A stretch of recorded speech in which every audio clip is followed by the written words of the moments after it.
Hello, welcome to an Eyewitness News special. We are still at NASREC, where we are covering the ANC's national conference, the 55th national conference, that is.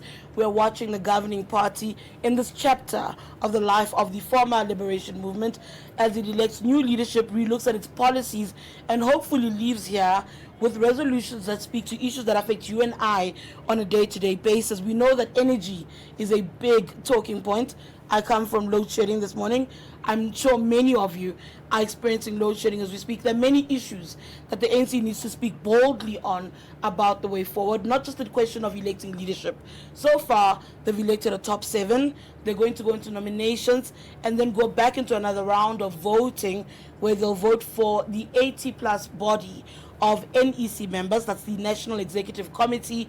It oversees the running of the organization in between the 5-year gaps of conference. The NEC, as we often describe it, becomes the highest decision-making body in between conferences. I am speaking now to an outgoing member of the NEC, Enoch Godongwana. You might know him as the country's finance minister. There were many hats in the political space. Enoch, thank you for joining us. Let me first start before I see you want to comment. But before I ask you anything, so far you've had a top 7 that's been announced. Your reading of the top 7 and what it means for the country, and obviously there are questions and anxieties around what this will translate to as far as our economic standing. Already we are struggling as a country. I must weigh them and test them against the strategic trust of this conference, which is renewal and rebuilding the ANC. That team which has come up to the top 7 today represent a group of people who have bought into that vision. To that extent, it gives me hope that we'll be able to renew and rebuild the ANC and rebuild that important liberation movement in our country. But I must also caution, although I'm an outgoing, I'm a potential incoming. You are making people not to vote for me when you say I'm outgoing. I won't write you off. You also possibly you've made the cut. You're already on the ballot of the 200 who are nominated. I'm on the ballot, so you can't say when I'm on the ballot. I'm not going to write you off completely. So maybe Enoch will remain. My senses, my theory is he probably will be elected back into the NEC. Let's speak about the issues of the jitters.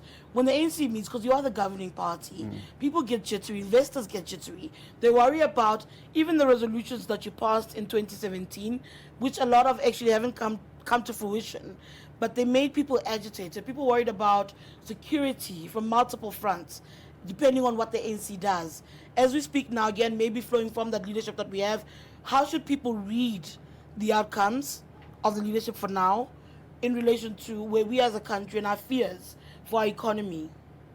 Let me just preface that with what I said are the structural constraints facing this economy in the midterm budget policy statement. What I said is that irrespective of anything that we do, unless we deal with a couple of structural constraints, the first one is the electricity issue. It's a major problem. We need to deal with that issue. And no one can dispute that it is a major constraint, and people are saying we're an economy which is what is called in the middle income trap, precisely because for the past 14 years we've had a difficult with electricity. So it's a major constraint, should be a priority task for us. The second set of issues, we're beginning to see challenges on the logistic front, and that even there we need to intervene as a matter of urgency so that we don't reach the ESCOM level. The third area for me is crime. Crime is a constraint to the economy a great deal. Let me just give you an example. If people shoot a tourist at Kruger National Park, a German terrorist, at first page in all European newspapers, Europeans are major contributor to tourism in any economy. That means is just using that just as an example, it's a major problem. Crime is a matter that needs to be dealt with as a matter of urgency. And last is the infrastructure. I want to go back to the issue of ESCOM. You kind of touched on it, that you don't want other entities to end up where ESCOM is at the moment. What I'm finding when ESCOM is concerned is even NEC members can't speak on ESCOM from one page. almost very much like the issue of coal. Mantashe has been re-elected as chair. He's very passionate about Wheele. But you've got that problem versus Alafako versus the argument of a just transition. How do you then manage the contradictions that are playing themselves, that continue to play themselves out in the public domain? Because part and parcel of what came out of the past 5 years is you're a disconnected, disjointed NEC that speaks left and right against one another at all times. As we are here at this point, what is the vision around managing that? Look, I mean, one of the issues we were discussing in my commission last night was a coherent message. And that coherent message, it means having a common understanding of that narrative. An example, you may see a discord around just transition is how it is communicated. No one in the ANC or in government disagrees to moving towards a low carbon economy. The question is, what is that transition path in getting there? We tend to have a disagreement. Mandashe, for instance, his criticism is that people think that there's a shortcut. You move from here, and a replacement of fuels, you move from there to renewables, to the exclusion of other technologies. So the truth of the matter, we're on the same page, including Mandashe and everybody, that we've got to take this economy to a low carbon economy. The question is then, what is that transition? Those are the modalities where you can see different emphasis. What is the commission saying when you speak about coherence of messaging and trying to speak like you're speaking from one script? How do you navigate that? Because the beauty of the ANC is that it has diverse views and they all have the right to be heard. But the problem with that is that you're communicating to an anxious nation. And when you have leaders who can't speak from one page, one hymn book, it does create a problem that reverberates throughout your investors across the globe. What is the understanding of the Commission's suggestions around trying to navigate that? Let me just, take the just transition as a starting point. We all agree that that's where we're likely to end. What we have not done is to concretize, agree on that path. Precisely because we've not had an agreement on that transition path. Therefore, it makes us to send different, because my understanding of the route to a low carbon economy may not be the same as somebody else. And therefore, when we communicate to the public, we may seem to be disjointed. What we need amongst ourselves, which we agreed to do, is to workshop that particular route so that all of us will sing the same hymn book. I'm not asking you to decampaign your president, but I want you to help me understand it's why. Too late. Is it too late? Well, that's where we're going to go. I often feel the president doesn't necessarily understand statecraft. And somebody who actually I spoke to quite recently, an analyst, said, you must remember his apprenticeship was under former President Jacob Zuma. Yeah. He wasn't involved in government all these years. Yeah. That's a fact. And so you often see where there is a lacking of sorts in the other departments. He tends to go and have an appointment that's parallel in the presidency. That doesn't necessarily actually resolve the issues. And I think about cutting red tape. So you blow presidency, you now create a substructure in the presidency to help cut red tape. But at the end of it, if I pull up any small businessman anywhere, that issue remains. And that for me either speaks to a leader who doesn't understand how governance works, who doesn't maybe engage sufficiently enough with DGs in the different departments. Can you just weigh in on that observation and whether or not I'm wrong? I'm willing to be wrong, but I doubt I'm wrong. Let me just say, the president's intent is good and his heart is in the right place. What frustrates in government, and even in running my own department, is that the bureaucracy is not wired in the same way as we would like to see things happening. All right? And as a result, you can see a level of frustration from the president. Sometimes he decides, okay, this bureaucracy is weak, let me do this thing by own. No, I'm not saying, I'm saying all of us get that, how the bureaucracy is wired. Now, it takes time to shift that. For instance, if you're anxious years in ESCOM, years at Transnet, years, those departments water board issues, those departments should be running those things. not the president's. The president should be exercising oversight over the whole of government.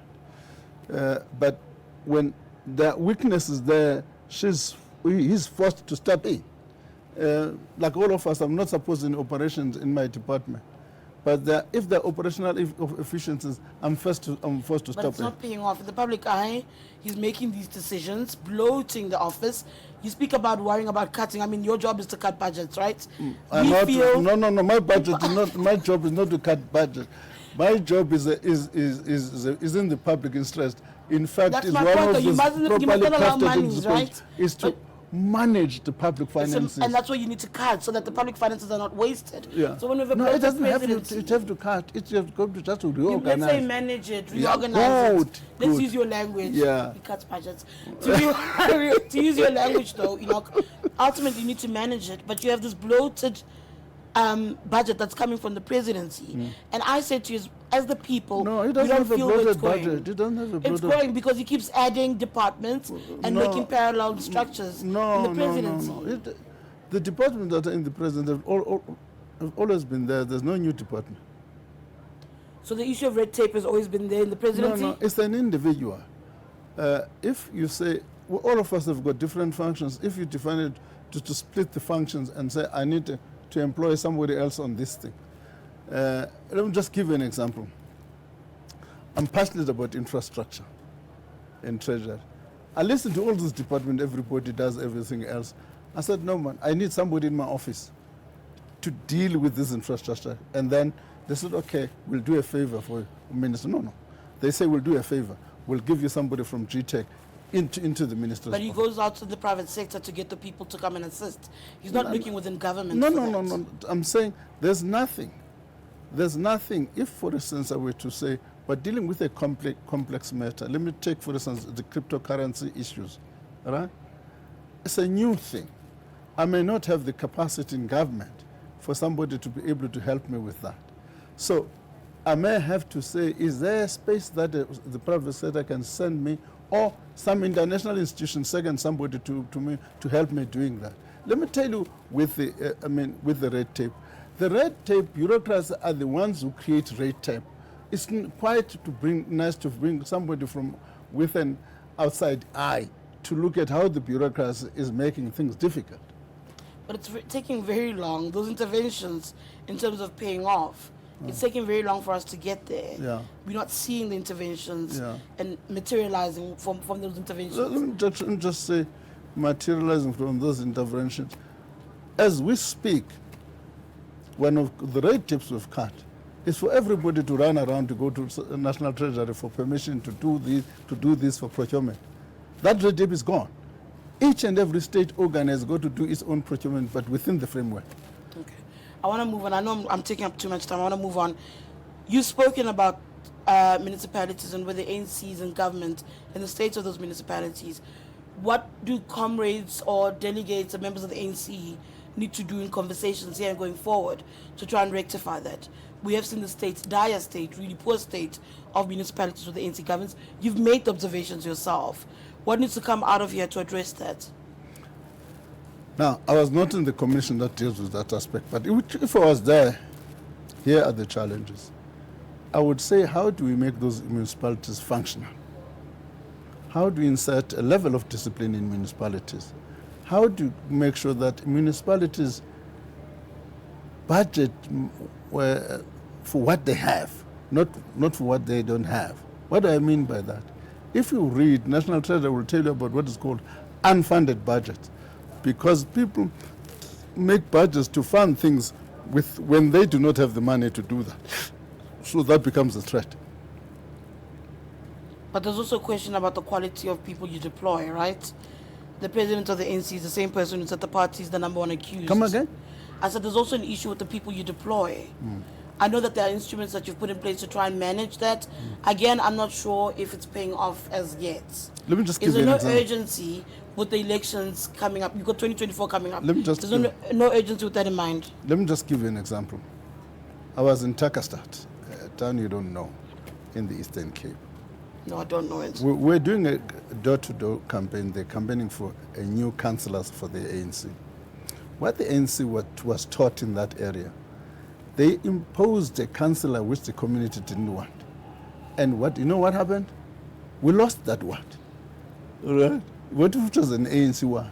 How did the ANC rectify that? Same ward now, it was vacant ward. What the ANC did was to go to the people and work with the people and generate a candidate which the community wants. And they apologized to the community and said, this time we'll not repeat the past. So those are minor things, but where they were forcing our own people to begin to be in touch with the community, to meet, to do things in line with the needs of the community. I want to come back to the ANC conference. I can hear people singing Molo Molo in the background. What happens to the people who contested and lost? Did it feel to you that it was an all-out battle? Are there concerns about a splinter? As you sit here as an NEC member still, what do you think is going to happen? Do you have any concerns? Let me just say, I'm making an assumption that those who contested are disciplined members of the ANC. If that assumption is correct, which I think it is, what will happen is that after this conference, we'll imagine this conference with one leadership. And all members of the ANC will rally and back that leadership. That's how we were trained in the ANC. But what is the lesson from the past 5 years have not been good, because what has happened in the last 5 years, where people have never accepted the leadership of Ramaphosa right through, and they are the first one to come on TV and to you guys and say, this man has never created unity, when they, in fact, were the sources of disunity. What was happening with those kind of people? That's the question. No, I'm saying, for now, on my assumption I'm making to you, I'm talking about the current contestants. I'm saying the current contestants are making an assumption that we're dealing with people who will, like all of us, rally behind an elected leadership. It's late. Only time will tell, I suppose, right? Yeah, only time will tell us. All right, thank you. I'm going to leave it at that. That's Enoch Godongwana, NEC member, possibly coming back into the next term of office. Don't forget that part. I didn't say outgoing, you heard, right? Yeah. Possibly coming back in, stopping by the EWN marquee, chatting to us about the conference, a lot about the economy, and understanding Ramaphosa's role and the issues around. I still say the president is bloated, but we'll see. Thank you for tuning in. We are around. We'll come back to you, giving you updates. As I said, they are going to nominate candidates for that NEC. Thank you for tuning in.